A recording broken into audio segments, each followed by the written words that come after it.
Chandrika Prasad Srivastava was born in 1920 into a land-owning family in northern India.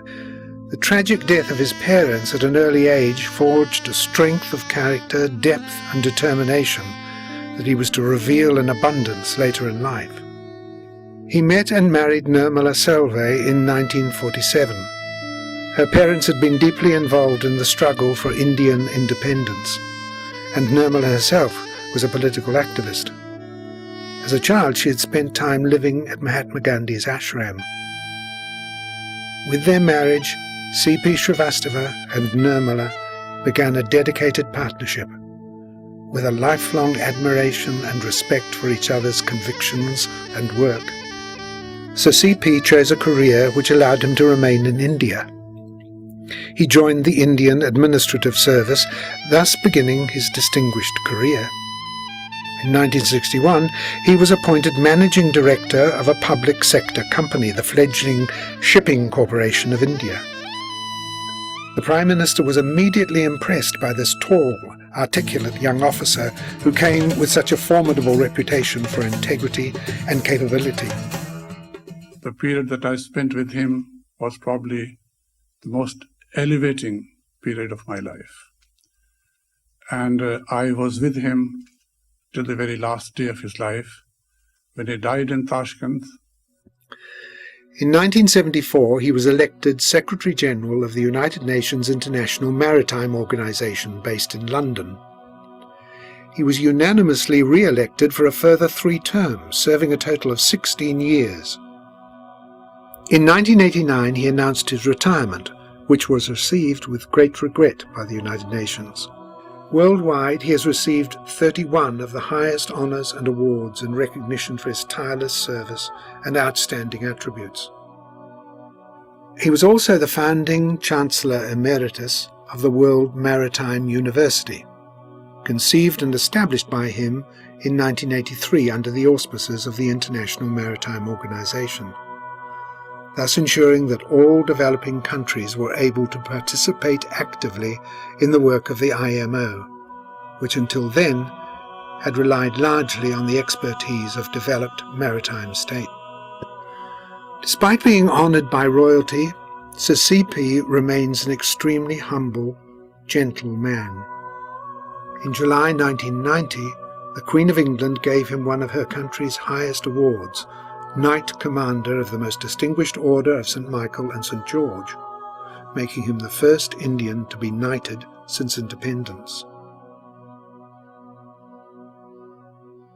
Sir C.P. Srivastava has published several books, including Lal Bahadur Shastri, A Life of Truth in Politics, and provides an inspirational model of an ideal politician. The book was launched in Sydney in 1995.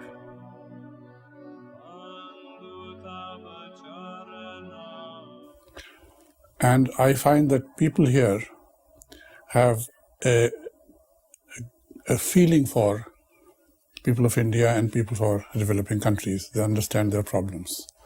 So I said, if we step out of India, where else? Let's go to Australia and begin there, where the people are absolutely wonderful and full of understanding. While your text salutes a great Prime Minister, you can take great pride in your own role, your personal contribution to these great achievements. The book, ladies and gentlemen, is now officially launched. In November 2005, Sir C.P. was awarded the 6th Lal Bahadur Shastri National Award for Excellence in Public Administration, Academies and Management, which was presented to him by the President of India in a special ceremony.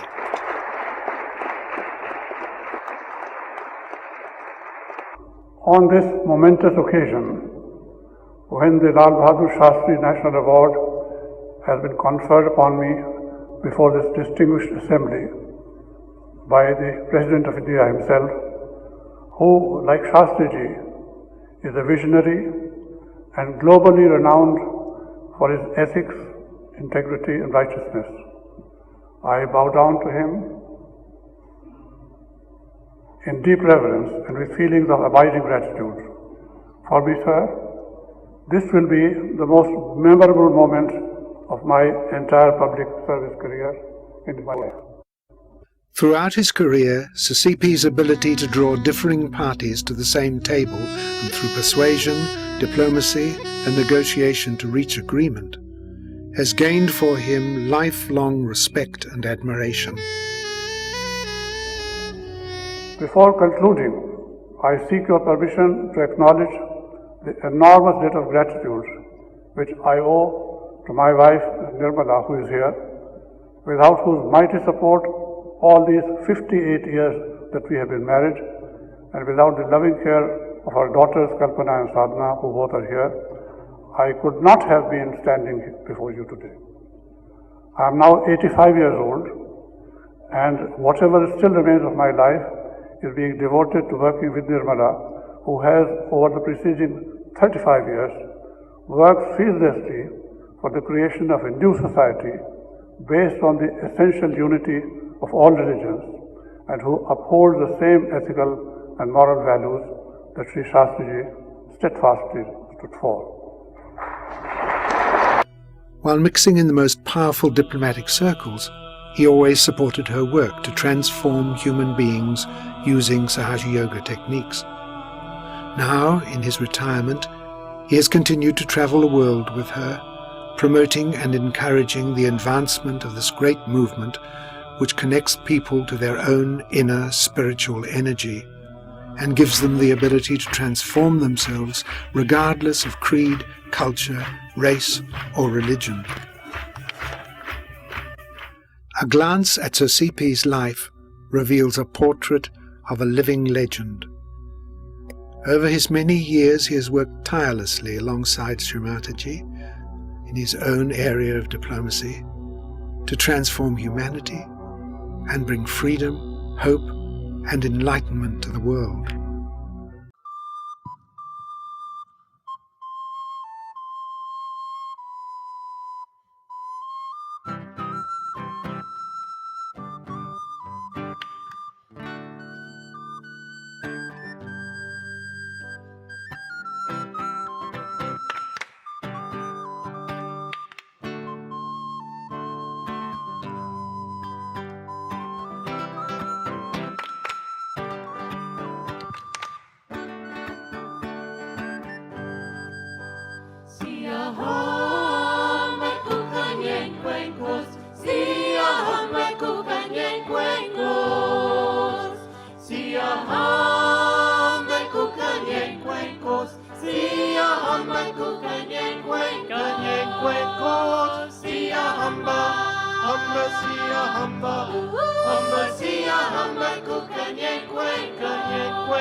We come to celebrate the lives of two extraordinary individuals whose selfless work over the past 25 years has given joy, contentment and happiness to countless members of our society.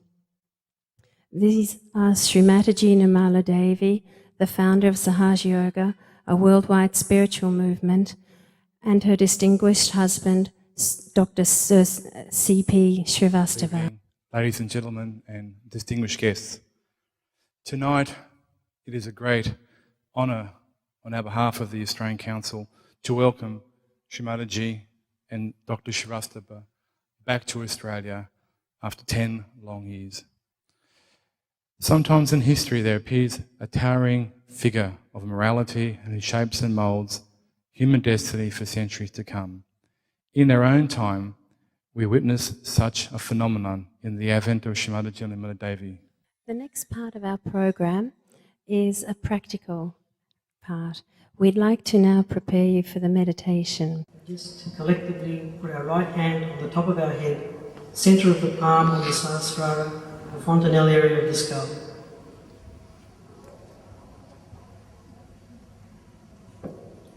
Allow our attention to gently focus at this point where the hand is pressing on the top like that, just so we can see.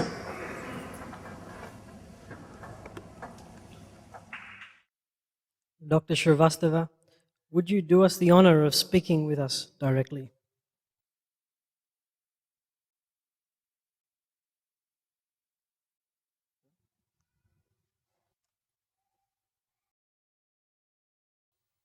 Honored and distinguished guests, ladies and gentlemen, Mr. Chris Kiyako, the National Coordinator of Sahaja Yoga in Australia, all members of the National Council for the Advancement of Sahaja Yoga, ladies and gentlemen. I would like also to express my profound gratitude to Honourable Mr. Gough Whitlam, former Prime Minister of Australia. I had the honour of being received by him. I regard him as one of the most visionary leaders of our time, desperately needed by the world today. I thank him for very kind words about our visit here. Ladies and gentlemen, I now come to what I wanted to mention to you. This is too important a gathering for me to miss the occasion. And I want to say what lies in my heart. But first I must tell you, this lady who is sitting here, my wife, for 35 years, she has been running around the world trying to convey a message of love, of togetherness. If we are children of the same almighty power, why can't we live together? Why must we talk of our differences? Why can't we talk, as she does, of our togetherness? And it's not an impossible dream. It is something which is achievable. But the world needs this message, her message. So my appeal to you is this. She has done her job. She has, for 35 years, been running around. She has done her job, created Sahaja Yoga in 80, 90 countries. And she has created beautiful things. Only way for the people of the world to come together is to come together on the basis of her philosophy, which is again based on ancient Indian philosophy. One almighty, one human family, all together, regardless of their color of skin, regardless of their language, they all come together. Now, if this is the message which you accept, then it must be propagated. And if you will kindly consider my message, it's not my message, it's her message, I'm merely a carrier of that message, then maybe the efforts of those who are promoting Sahaja Yoga, they can be further enhanced. And from Australia, maybe another message goes to the wider world. We are all children of the same Almighty God, one God. Let's live together. Let's love each other. Let's be brothers and sisters. Why have quarrel? Why fight? Why not live together? That is the only way the world can live and survive and live happily. Thank you all.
Dr. Shrivastava, would you do us the honor of speaking with us directly?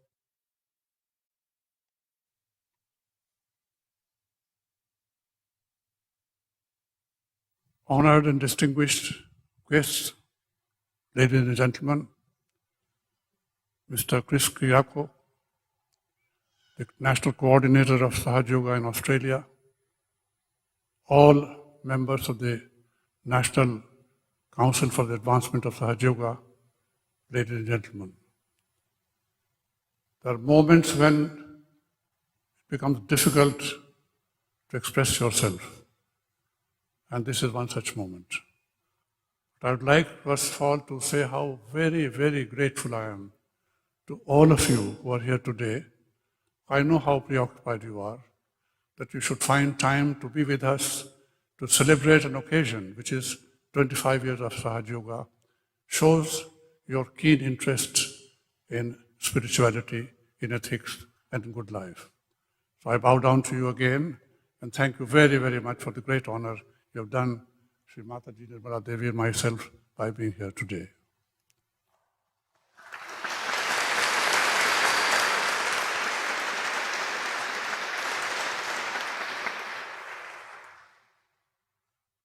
Very, very kind things have been said about me. They're very kind. Please do not believe all that has been said. But what has been said about my wife is entirely true, and I'll come back to that a little later. First of all, I would like to tell you how wonderful the Sahaja Yogis of Australia are. You know, only a few weeks ago they invited us, and she accepted the invitation. And within a period of about 6 weeks, they all got together to transform a residence here into an ashram. And you have to see to believe what they have done. They have converted it into a little heaven on earth for their beloved goddess and mother. They are so devoted, so true, so pure, that I bow down to them and each one of them and convey my feelings of most abiding gratitude for the wonderful work they have done, for the marvelous hospitality, for their extreme kindness. They are my beloved people, and I call them angels. They are truly angels. Well, ladies and gentlemen, I would like also to express my profound gratitude to Honorable Mr. Gough Whitlam, former Prime Minister of Australia. I had the honor of being received by him. I regard him as one of the most visionary leaders of our time, desperately needed by the world today. I thank him for very kind words about our visit here. And I express the same gratitude to Honorable Kim Beazley, Leader of Opposition in Australia, Honorable Maurice Iemma, Premier of New South Wales, Honorable Alan Carpenter, Premier of Western Australia, Honorable Kate Ellis, Member for Adelaide, South Australia, Ms. Julu DeVarens, Director of the Institute of Communications Ethics, Mr. Peter Debnam, New South Wales Leader of the Opposition, and Lord Mayor Clover Moore, City of Sydney. To all of them, our profound and deepest gratitude for the very kind words in which they have welcomed us here. Ladies and gentlemen, I now come to what I wanted to mention to you. This is too important a gathering for me to miss the occasion. And I want to say what lies in my heart. But first I must tell you, this lady who is sitting here, my wife, for 35 years, she has been running around the world trying to convey a message of love, of togetherness.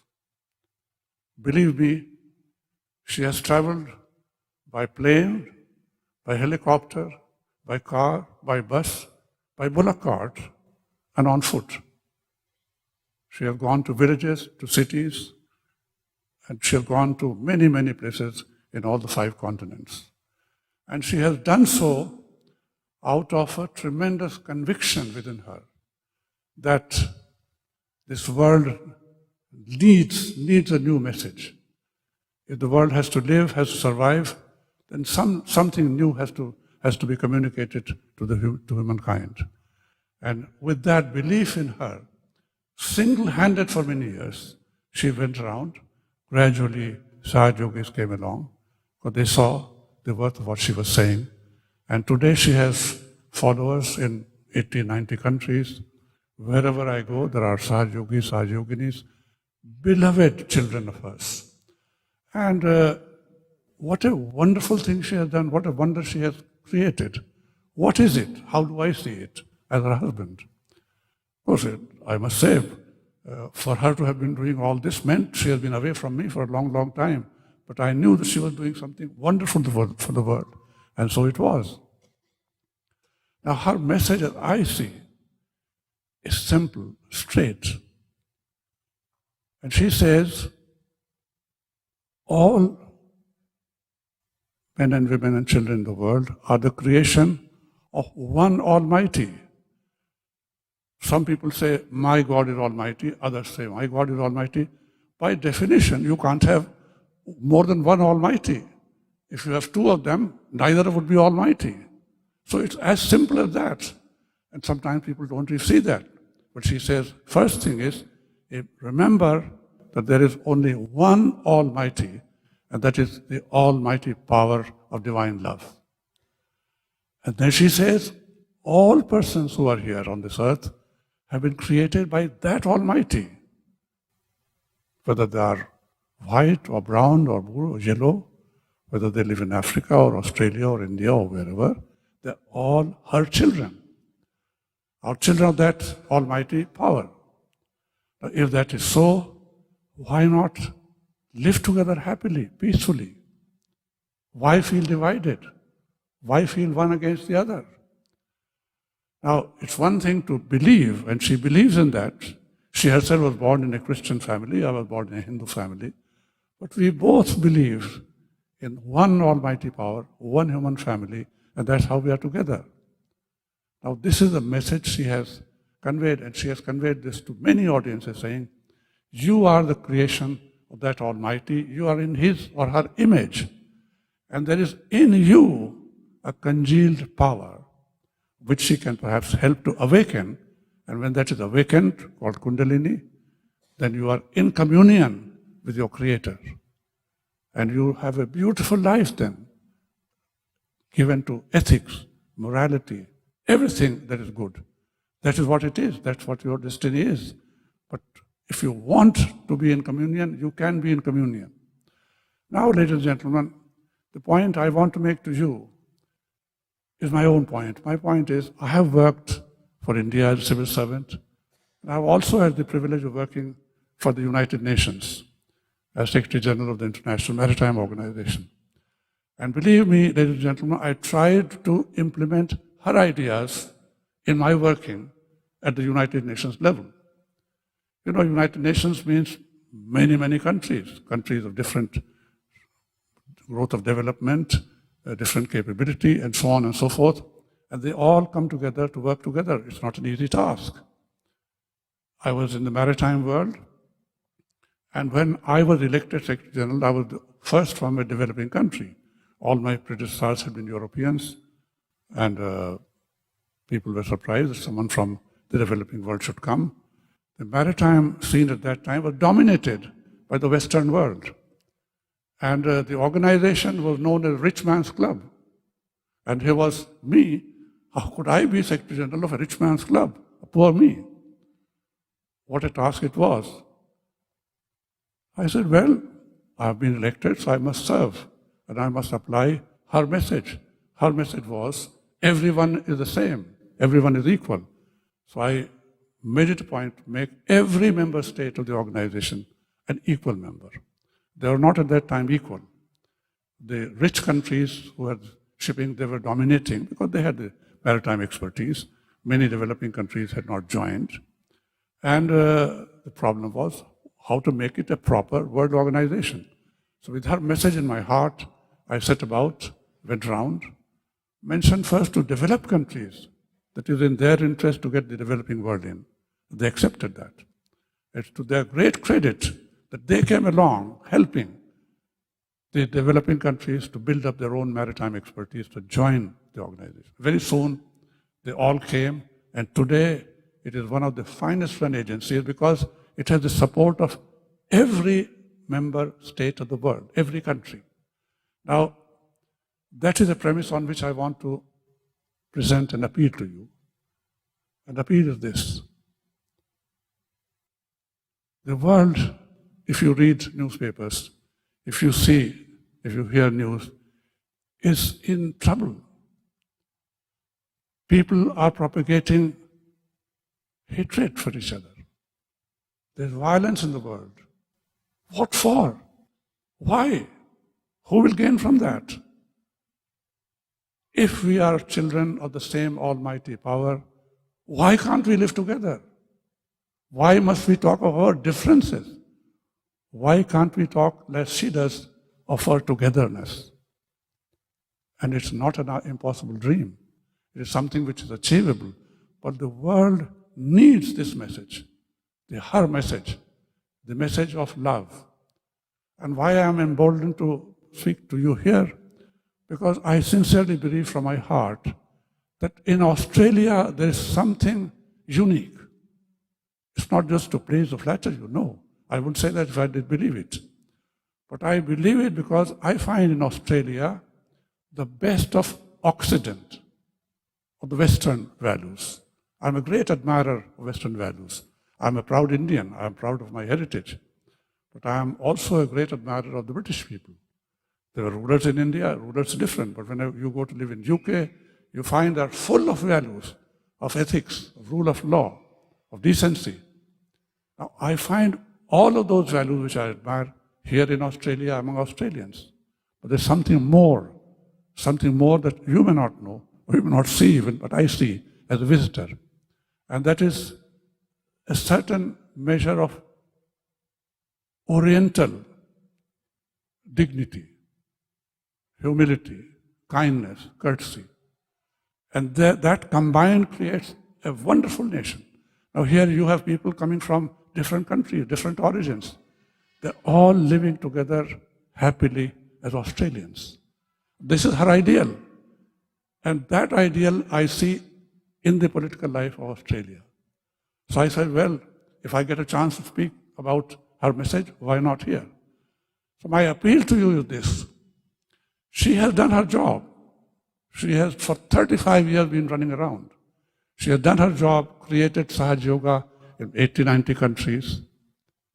And she has created beautiful things. I'll narrate to you just one incident. Some time ago, we were in London. And one evening, about 25 of her disciples were sitting around, talking to her. And I was sitting by her side, looking around and seeing, and I began to wonder. In that gathering, and please believe me, ladies and gentlemen, it's God's truth, there were people who came from different countries, different walks of life, different colors of skin, and different religions.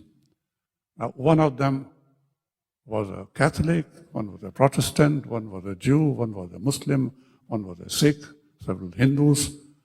But do you think they ever even remembered who they were before they came to Sahaja Yoga? No. They were all sitting there as Sahaja Yogis, citizens of the world, the beloved children of Sri Mataji. She had forgotten it. No difference. All together. From the heart. Now, that kind of thing has happened. And I wanted to appeal to you, to beg of you, to help this world. I assure you, the world is in trouble. Do you not see every evening what's happening? People wanting to kill, terrorism, this, that, and the rest. That has to be countered, not by force. Force won't work. You have to use force in certain situations. I'm not saying you cannot ever use. But the only way for the people of the world to come together is to come together on the basis of her philosophy, which is again based on ancient Indian philosophy. One almighty, one human family, all together, regardless of their color of skin, regardless of their language, they all come together.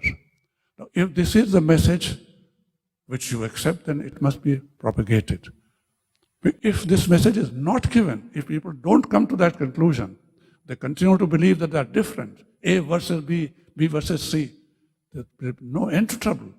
And we have such means of destruction in this world that the world is threatened. The world is threatened today. The existence of the world. Let us not make light of that. It's a very, very difficult situation. But there's a saving for that. The saving is, let us all come together. And if you, in Australia, can accept, first of all, the sincerity of what I'm saying, and then make it a mission of yours also, as she has made a mission of hers, then this visit would have been successful. This is all that I wanted to mention to you. I know you have been here a long time. I don't want to take up too much of your time, but if the good things have been said about me, I want to thank them very much. But all I can say is, they are nothing more than a reflection of what she has given to me. My heart has been converted by her. And before I close, I'll tell you one story of how I got converted. I'm a civil servant. I don't ever believe in things unless I'm totally convinced. So when she said 35 years ago, I'm going to launch a movement, I'm going to change people, I said, change people? And I laughed. I said, do you really believe you can change people? That's how I began, a skeptic. But something happened, and that changed me. And the story is very nice. When I was elected to this office in London, Secretary General, I went and took up a residence, and she was with me. I took a residence just outside London, so I used to commute by train.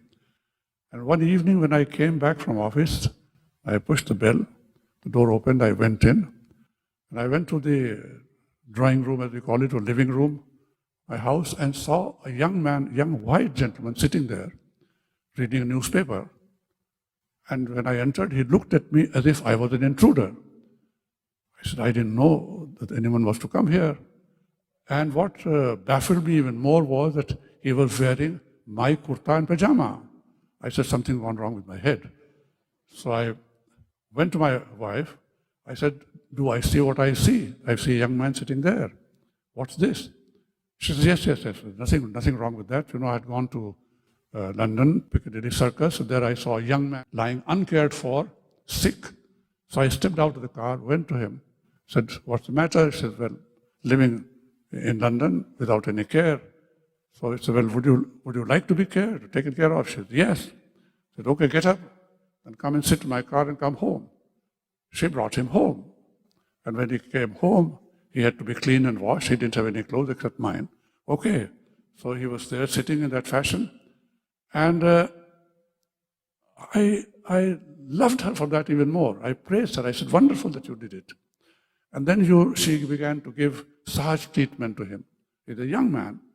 And after every week, he began to change. He began to flower out.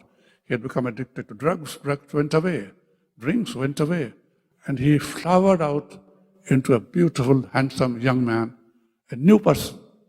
I said, if this can happen to one, why not to everyone? So that converted me, and I became a Sahaja Yogi. That's how it was. Well, ladies and gentlemen, I won't take any more of your time.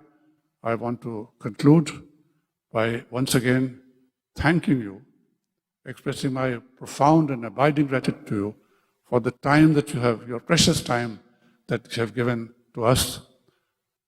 But believe me, it fills my heart with feeling of abiding gratitude.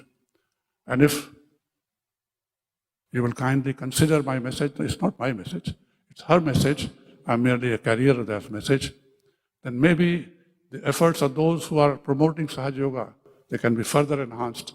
And from Australia, maybe another message goes to the wider world. We are all children of the same Almighty God, one God. Let's live together. Let's love each other. Let's be brothers and sisters. Why have quarrel? Why fight? Why not live together?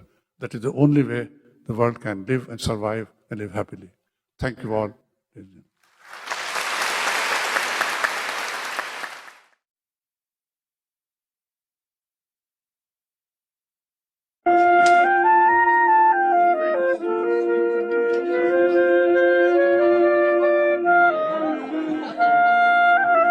That's what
distinguished guests, it's a great honor and privilege for all of us present here this evening to be graced by the presence of Her Holiness Sri Mataji Nirmala Devi and Sir C.P. Srivastava on this historic occasion of celebrating 25 years of Sahaja Yoga meditation in Australia.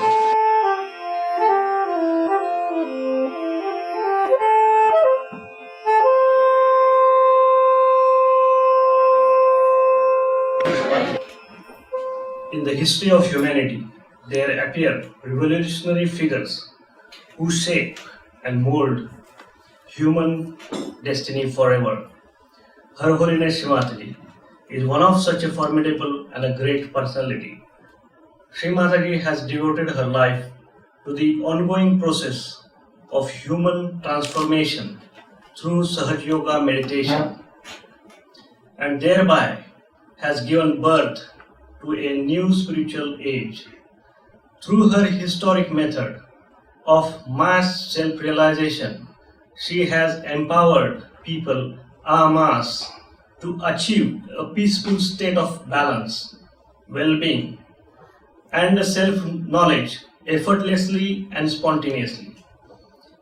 She has connected people through her endless compassion and love, creating the universal family that speaks only the language of love.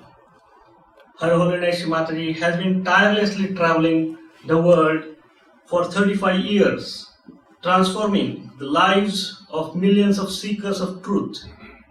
Through the process of self-realization, one feels the truth of God's existence. Such a divine personality existing on this earth is unprecedented in human history. Her Holiness Sri Mataji, in her compassion for mankind, opened the seventh center within the subtle system to enable seekers throughout the world to receive their self-realization or second birth. I am unable to express in words her amazing achievements and her unique contribution to the emancipations of humanity. Thank you very much, Mother.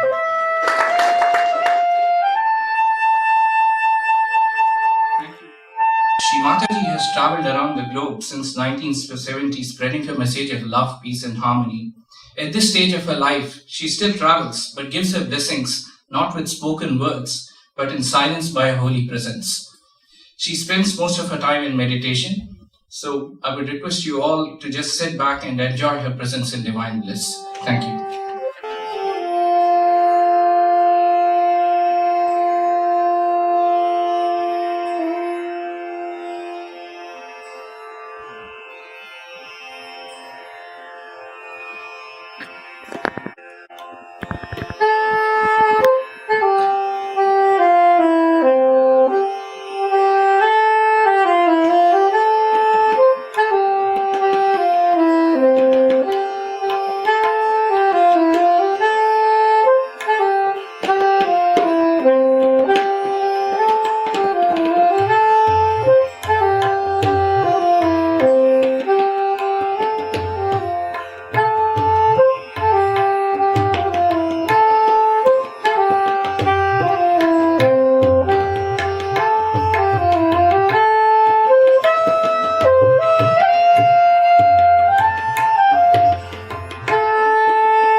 here this evening to felicitate this remarkable spiritual personality, Her Holiness Shri Mataji Nirmala Devi, and this great noble statesman, Sir C.P. Srivastava. So, Sir C.P. and Her Holiness Shri Mataji, on behalf of all of us, please kindly accept our humble felicitations. Yes, ladies and gentlemen, dear Sahajogis and Sahajoginis, it's an occasion when it becomes difficult to express your feelings. What a marvelous occasion it is. And first of all, I'd like to thank you all very, very much. I know how preoccupied you are, how precious is your time, very precious, and still you have been able to give some of that precious time to us to be here. Therefore, allow me once again to bow down to you and to thank you profusely. I want also to invite your attention to the fact that this time we are celebrating 25 years of Sahaja Yoga in Australia. And what a wonderful occasion that is. It will be evident from the fact that I tell you that only about 6 weeks ago or 8 weeks ago, the Sahaja Yogis and Yoginis of Australia invited us to be here for this 25th anniversary, and their Holy Mother accepted. And once she accepted, then they got busy trying to find a place for her stay. And please believe me, ladies and gentlemen, in 6 weeks' time, they have transformed this house from what it was into the heaven that you see here today. Look at the beauty of it all. Now, who could have done that? Only those who are absolutely, truly devoted and dedicated to an ideal. And the ideal is represented by the lady who is sitting here. How is it that she started this movement of Sahaja Yoga?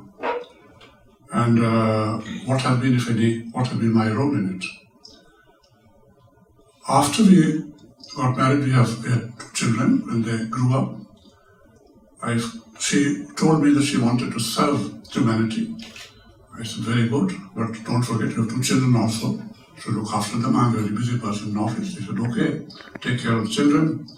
And when they grew up, while they were growing up, she devoted herself to social causes in India, like the poor, some homes, and so on. And that kept her busy. But when they grew up and they got married, then one day she comes around and says, now, time has come for me to do what I want to do. I said, what is it? She said, well, I now want to serve the humanity. I said, well, what do you intend to do? She said, well, what I want to do is to help create a good human society in which everyone will feel that he or she belongs to one human family, regardless of color of skin, regardless of language they speak, regardless of religion, one human family. I said, jolly good idea, how are we going to do it in a world which is so divided? She said, no, there is only one Almighty, and we are all children of that Almighty. Now, if you accept, she said, that we are children of Almighty God, there can't be 2 Almighty by definition. No matter what name you give, the power is one, the Almighty power. And we are the children of that. So I want to promote this idea among human beings that we are all children of one Almighty God. We are all brothers and sisters. Let us live together. Let us lead a nice life, a decent life, an ethical life. No quarrels, what for? Again, being a civil servant, unless you see something, you don't believe it. I said, very, very good idea, but are you sure you can propagate this? She says, yes. I said, are you sure you can transform people? She says, yes, I can. Well, to be honest with you, I was very skeptical. I didn't quite believe first that it could be done. I said, here in my office, I'm trying to transform some people, my colleagues, are very difficult to transform anybody. How on earth will you transform humanity? Okay, so life went on. Then something began to happen. She began to work on individuals, one person at a time, giving vibrations, she says, in order to awaken something inside. And one by one, people began to change, and I began to see that. But still, I was a little distant. Her philosophy is that each individual is a child of the same Almighty Power, and each person is born with an inherent power inside, which, if awakened, can connect that individual to that Almighty Power. That is our philosophy. It's an ancient philosophy. And second thing is, I repeat, all persons belong to one family. So let us be good people, awaken that power inside, which connects you to the Almighty Power, then you become very different. You become righteous, you become good, you love each other. Don't divide, come together. All right, in theory sounded extremely well. But I say again, how are you going to do it? Let me see. And then I began to see something, and that was how I got transformed. I was a skeptical person, and some of you are skeptical. I don't blame you, I was myself there. But I began to see things happen. And I'll give you two examples which will show how I got converted. When I was elected as Secretary General of the United Nations Maritime Organization in London, even to live in London, that was 35 years ago, and I took up a residence there, a little outside London. And one day, someone rang up to say he wants to come to me because her reputation had travelled with me, that she was wanting to transform people. Someone rang up to say that he was greatly troubled by drug addiction, and he had heard that this lady can help, so he wants to come and see if it's possible. And he came along, and she sat with him for literally 4 or 5 hours, giving vibrations, as she says. And I was still watching what's happening. And you know, by and by, the fellow was drooping, he began to look up a little, he sat up, and by the end of the day, he seemed to be a changed person. So I feel different. I asked him, how do you feel? So I feel that the drugs have gone away from me. I haven't given up anything, but the drugs have gone away from me. I said, are you sure? He said, that's how I feel. And his name was Mr. Douglas, I still remember, he's still a Sahaja. And he went away from there, went back home, and next day he was a different man. No drugs in his life had changed. Now, when I saw that, I said, well, if this can happen to this person, it can happen to others. It happened many years later on. Now, what is her philosophy? I come back to it, that we are all children of one Almighty God. Why quarrel? What for? Why should we not live together? And I ask you, ladies and gentlemen, I ask you because in Australia I found a wonderful amalgam of values, Occidental values, Oriental values, very decent people. I'm not saying to flatter you, but I have met, and my heart is with you.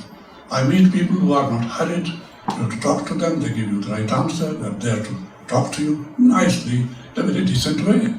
But people of different backgrounds coming together from different countries, living together happily. Why not? Why can't the whole world be like that? You know, look at the world scene today. Look at what's happening. This disturbance, that disturbance, someone killing A, someone killing B. Are we gone mad? Can the world survive with this kind of thing? It just cannot.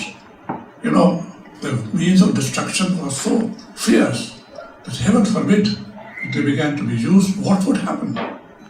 Therefore, it is time for us all, whether we are Sahajogis or we are not, for us all to think, where are we?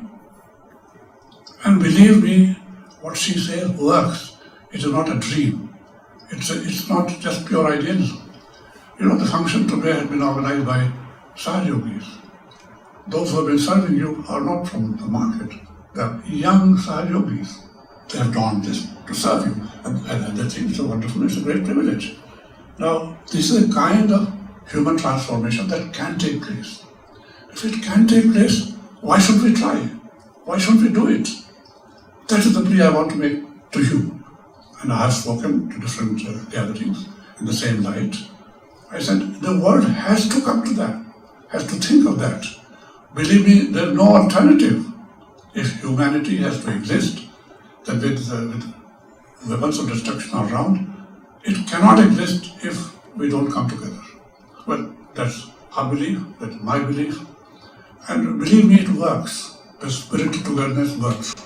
Now, the UN can succeed only, in my view, by adopting her philosophy. There's no other way. Every human being, whatever is color of skin, whatever language they speak, they're all members of one family. And she has created that. Now, I'll tell you something about her. She has gone round for 35 years, running around, single-handed, initially with whatever resources we had. She has been to countries in Latin America, Africa, Asia, Europe, everywhere. There are Sahaja now in 80 countries. She has traveled by plane, by helicopter, by train, and I never forget to mention bus, and even bullock cart in India, walking to villages to carry her message. But I ask you this, I beg of you to consider this. She has done her job.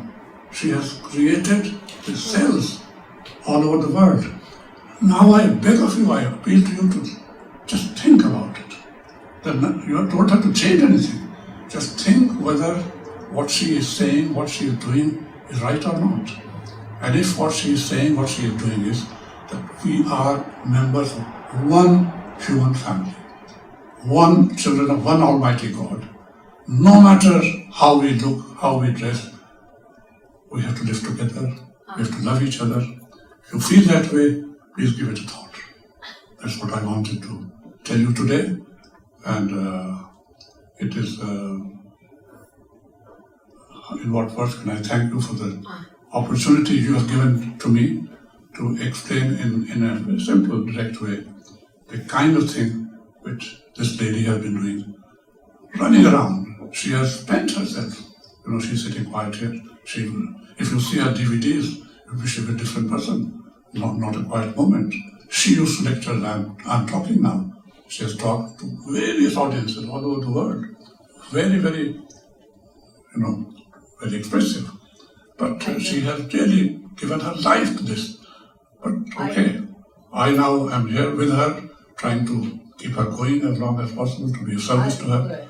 But I now conclude by once again appealing to you to think about it and do whatever you can to promote this idea if you agree with it.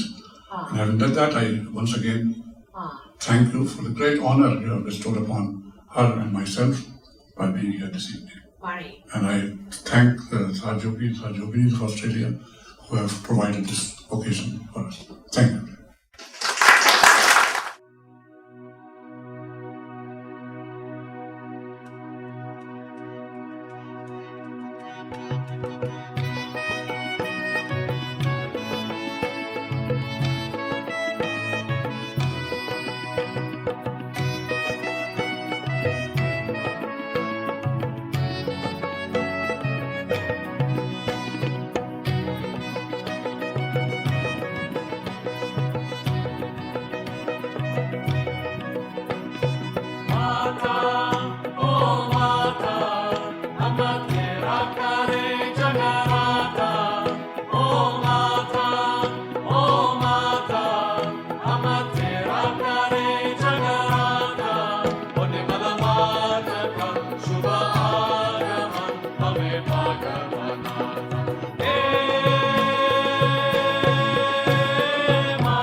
नाचो रे झूम झूम नाचो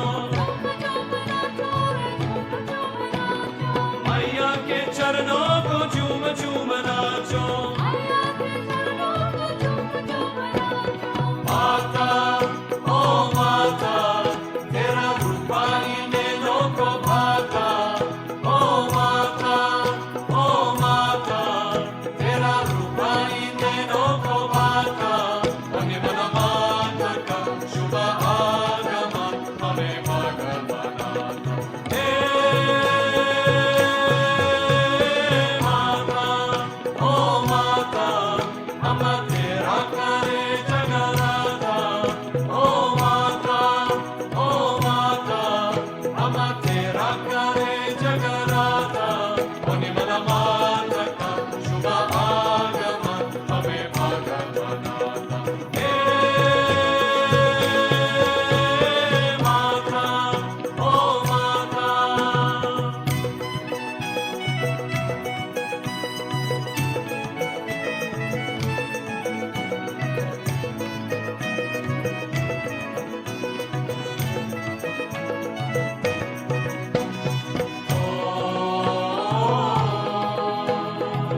लाल चुनरिया लाल की नयना लाल की चरण रंगाती मां निर्मला की जय बोलो जय बोलो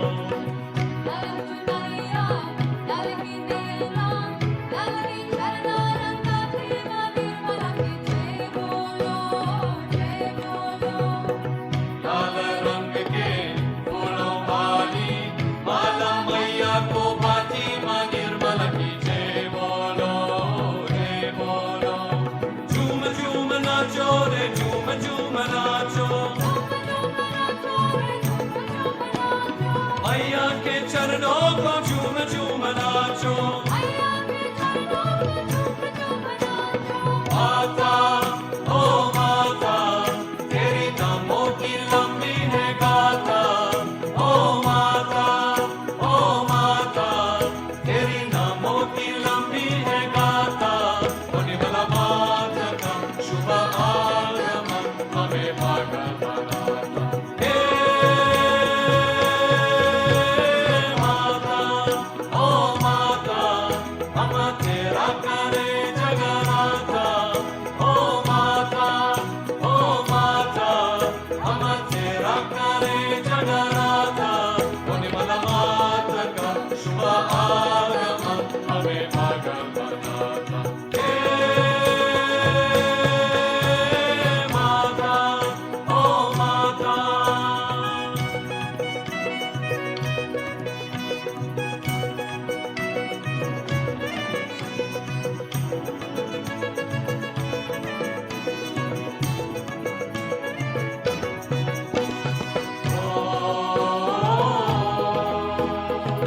कोई पूजे अष्टभुजा कोई पूजे दशभुजा वाली मां निर्मला की जय बोलो जय बोलो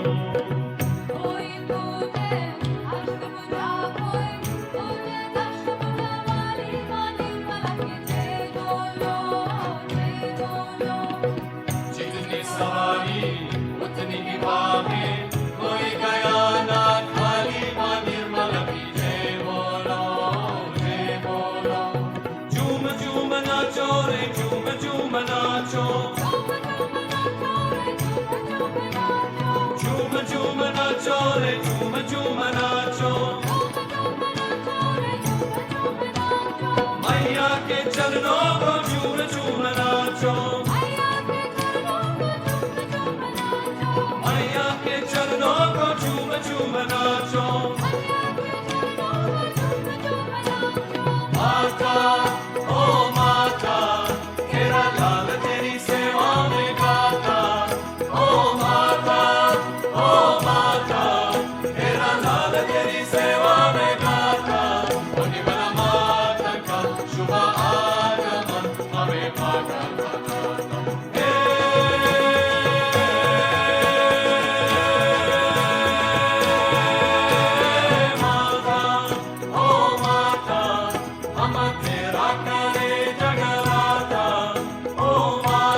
Thank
you all very, very much. Thank you.